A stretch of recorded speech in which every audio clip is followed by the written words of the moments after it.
The Old Woman and the Fire That Would Not Burn.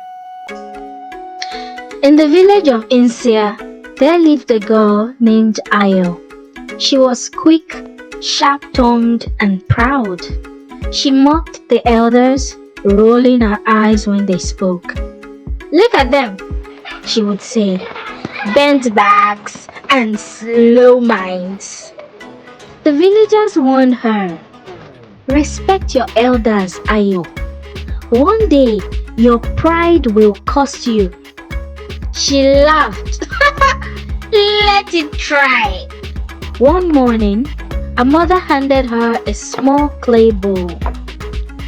"Go to Mama Nanja and collect fire. Ours has gone cold." Ayo groaned. "The old woman with the shaking hands? Mind your tongue!"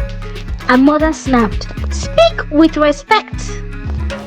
Ayo stormed off, barefoot, kicking dust as she went. Mama Nanja sat beside her, fire wrapped in a faded wrapper, her back curved like a question mark. "Welcome, Ayo," she said softly. "You've come for fire?" "Yes," Ayo snapped. "Give it quickly, I don't have all day." Mama Nanja looked at her for a long moment. Then without anger, she spoke. "To carry fire, you must know what it fears." Ayo laughed. "Hey, fire, fear. It burns everything, it fears nothing." The old woman shook her head. "Is that your answer?" "Yes." Mama Nanja gave her a glowing stick. "Go."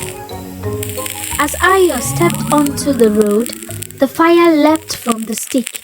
It floated like a spark, teasing her, then it sped into the forest. "Hey!" Ayo yelled, chasing it. "Come back!" But the fire ran into the trees, over streams, through thorny bushes. Ayo followed, confused and furious. The forest grew dark. Vines wrapped around her feet, thorns tore a dress. She heard whispers in the trees. "She mocks the old. She walks blind." She ignored them, stumbling on.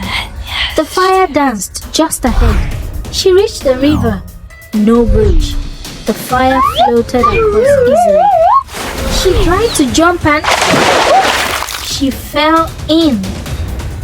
Cold, soaked, shivering, she climbed out, coughing. The fire waited on the other side. She found a dry tree branch, tried to relight the flame. Nothing. She begged, "Please, burn!" The fire whispered, "I do not burn in hands that scorn wisdom." The fire led her up a steep hill. Echoes bounced around her. Ayo is proud. Ayo does not listen. Ayo thinks she knows. She screamed, "Ah! I do not!" But even her own voice turned against her.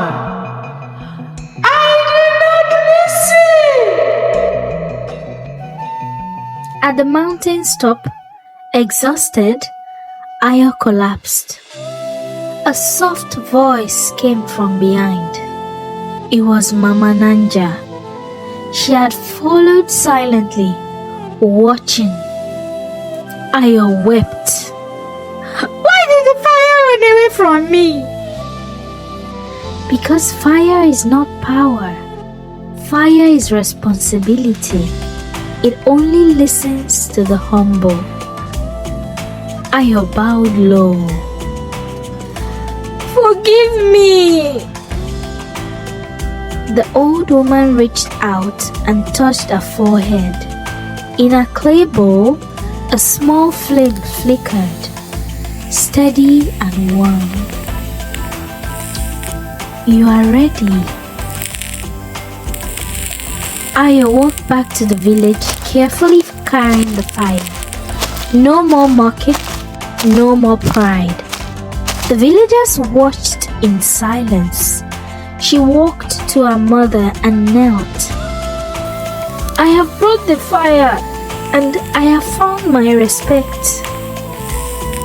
From that day on, Ayo was known not for her sharp tongue, but her wise words. She sat with the elders, she listened, and when children mocked, she would smile and say, I once chased fire through the forest. You don't want to. He who mocks the old will walk through darkness until he learns to kneel.